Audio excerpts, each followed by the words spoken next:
दिल्ली शराब घोटाला केस में तिहाड़ में बंद मनीष सिसोदिया की आज जमानत पर सुनवाई है, लेकिन एक दिन पहले ही ईडी ने पूछताछ के बाद सिसोदिया को गिरफ्तार कर लिया। आज अगर जमानत मिल भी जाती है तो पीएमएलए के तहत फिलहाल जेल से बाहर आना मुश्किल दिख रहा है सिसोदिया का। रिपोर्ट देखिए।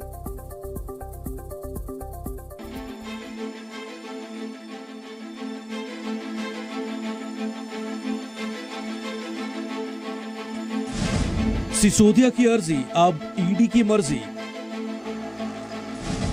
ईडी ने किया गिरफ्तार, फिर वही तिहाड़। जेल, बेल और सियासी खेल का मेल।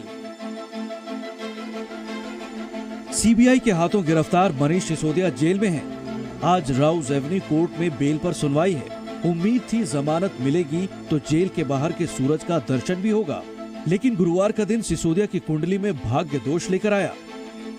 मंगलवार को 7 घंटे की पूछताछ के बाद ईडी ने गुरुवार को भी 8.5 घंटे तक पूछताछ की। सूत्रों के मुताबिक पूछताछ में तेलंगाना के सीएम केसीआर की बेटी के कविता की भूमिका पर सवाल पूछे गए। 100 करोड़ की किकबैक पर भी सवालों का दौर चला, लेकिन सिसोदिया की तरफ से कोई संतोषजनक जवाब नहीं मिला। लिहाजा ईडी ने पहले से ही गिरफ्तार सिसोदिया को फिर गिरफ्तार कर लिया। तिहाड़ के जेल नंबर 1 में बंद सिसोदिया ने जेल से ही पत्र लिखा।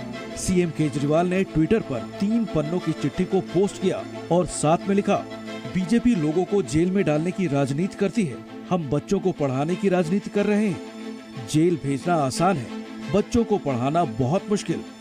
राष्ट्र शिक्षा से आगे बढ़ेगा, जेल भेजने से नहीं।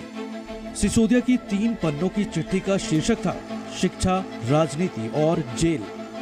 चिट्ठी में लिखा गया, देख रहा हूं कि जब राजनीति में सफलता जेल चलाने से मिल रही है तो स्कूल चलाने की राजनीति की जरूरत भला कोई क्यों महसूस करेगा। सत्ता के खिलाफ उठने वाली हर आवाज को जेल भेजकर या जेल भेजने की धमकी देकर सत्ता चलाना देश के हर एक बच्चे के लिए शानदार स्कूल कॉलेज खोलने और चलाने से कहीं ज्यादा आसान है। अरविंद केजरीवाल जी का गुनाह तो इतना बड़ा है कि आज मोदी जी की राजनीति के समक्ष एक वैकल्पिक राजनीति ही खड़ी कर दी है। इसके चलते आज केजरीवाल सरकार के मंत्री जेल में हैं। जेल की राजनीति की सुगम सफलता ने राजनीति में शिक्षा की राजनीति को हाशिए पर ला दिया है। भारत की आज की राजनीति में जेल की राजनीति का पलड़ा भारी जरूर है, लेकिन आने वाला कल शिक्षा की राजनीति का होगा। सिसोदिया की गिरफ्तारी पर बीजेपी खुलकर आम आदमी पार्टी पर वार कर रही है और आम आदमी पार्टी सबूत मांग रही है।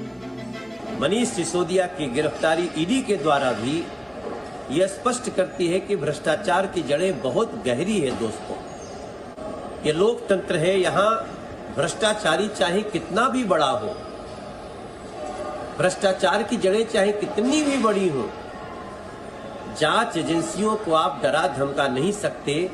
मनीष सिसोदिया के खिलाफ कोई सबूत नहीं है। दरअसल नरेंद्र मोदी जी की सरकार और भारतीय जनता पार्टी उनको परेशान करना चाहती है।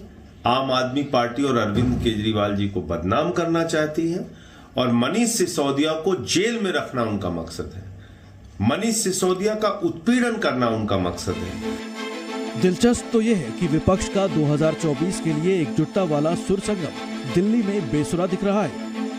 एक तरफ आरजेडी जैसी पार्टियां खुलकर आम आदमी पार्टी के पक्ष में हैं, तो दूसरी तरफ कांग्रेस के लिए आम आदमी पार्टी अभी भी किसी दुश्मन से कम नहीं।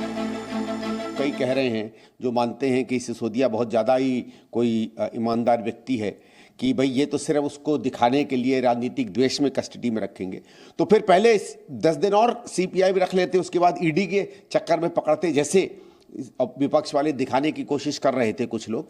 लेकिन अब इस बात से ये ठीक पता चल जाता है कि सीबीआई का केस तो अपने में मजबूत है ही, लेकिन शायद ईडी का केस उसके ज़्यादा मजबूत है, इसलिए ईडी चाह रही थी कि वो भी जल्दी से जल्दी इन पर अपनी कार्रवाई करे। महत्वपूर्ण ये है कि विपक्ष के नेताओं को जेल क्यों दी जा रही है। महत्वपूर्ण ये है कि इससे बड़े बड़े तथाकथित गुनाह में भाजपा के लोग बड़ी आसानी से बेल पाते हैं, उनका स्वागत होता है। महत्वपूर्ण ये नहीं है कि क्या है जेल की ओर से खंडन आया। मुझे लगता है कि वो खंडन अगर पुष्ट है तो ठीक है। ईडी की जांच की तपिश झेल रही तेलंगाना के सीएम केसीआर की बेटी के कविता भी दिल्ली में मोर्चा खोले हुई हैं। के कविता का आरोप है कि केंद्र सरकार ईडी का इस्तेमाल कर रही है। देखिए, जेल में रखने से कृष्ण भगवान का पैदा होने से किसी ने रोक नहीं पाया। अज्ञातवास में रह के अर्जुन का तो शूरता कभी कम नहीं हुआ। वनवास में जाने के बाद भगवान श्री राम और भी स्ट्रांग हो गए, लोक कल्याण के लिए ही काम कर रहे थे। तो जब जब इस दुनिया में किसी को लगता है कि हम भगवान से पावरफुल है, हम इंसान नहीं है, हम सब कुछ कंट्रोल कर सकते हैं, सारे एजेंसीज को कंट्रोल कर सकते हैं, तब एक प्रिंसिपल ऑफ नेचुरल जस्टिस करके कुछ रहता है, प्राकृतिक न्याय, जरूर वो आगे आएगा। कल को बीजेपी के सरकार जिस तरह से तानाशाही कर रही है इस देश के साथ, पक्का वो न्याय आगे आएगा। के कविता 11 मार्च को ईडी के सामने हाजिर होंगी। माना यह जा रहा है कि ईडी उन्हें हैदराबाद के गिरफ्तार कारोबारी रामचंद्र पिल्लई के सामने बैठाकर पूछताछ करेगी। पिल्लई पर आरोप है कि उसने साउथ ग्रुप से 100 करोड़ रुपए की रिश्वत आम आदमी पार्टी को पहुंचाने के लिए सांठगांठ की। उसी साउथ ग्रुप कार्टेल में के कविता का भी नाम है। ईडी की जांच की सुई आगे बढ़ रही है और लिस्ट में अभी और कई नाम हो सकते हैं। आने वाले दिनों में और गिरफ्तारियां भी तय मानी जा रही हैं। बस सवाल इतना है, अगली बारी किसकी है? ब्यूरो रिपोर्ट, जी मीडिया। जी न्यूज़।